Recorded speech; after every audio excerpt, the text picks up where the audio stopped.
Okay, today I'm going to show how to replace the tube if you have a flat on your Madsen. There's another video that shows how to take the rear wheel off of your Madsen.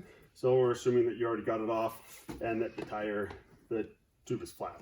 So I'm going to start by taking some tire irons. There's all kinds of companies that make these, and I can usually get it off with just using one tire iron. So I'll just pull off one side of the bead, and then I'm going to come to the valve, pull the valve out, and then pull the whole the tube out.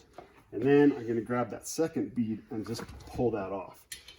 I then want to inspect the outside of the tire, make sure that there's no thorns or anything. I'm going to inspect the inside of the tire. I'm going really fast because I know that there's no thorns in there. You may want to slow down so you don't cut the tips of your fingers.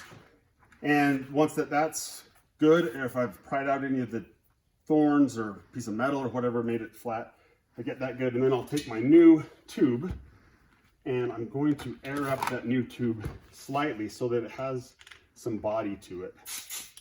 Just a little bit like that. Now I can stick that tube into the tire. Now I'm ready to put it back onto the rim. So I'll start with grabbing the valve and finding the hole in the rim for the valve. I also want to make sure that I inspect the inside of the rim. I want to make sure that the rim tape is covering all the spoke holes and that there's nothing sharp inside there. So I'm going to grab that, I'm going to stick that in first, and then I'm going to get the bead from this side in all the way around.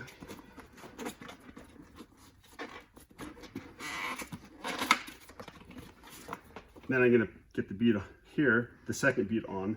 I want to make sure that this valve stem is straight up and down, that it's not off to the side.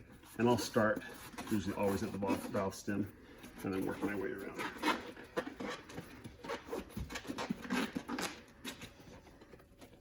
And then this very last part is the hardest part.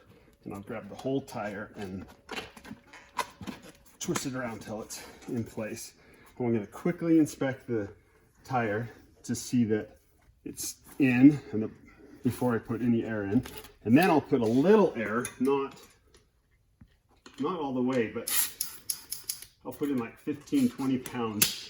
And I'm going to inspect again to make sure that the tire is seated correctly, that tire's right up against the rim, all over the bead is in there, and this is. So now I can pump it up. I can air it up the rest of the way. And I'll take it up higher than I normally do. So I'm going up to 60 PSI. Another quick inspection. That's great.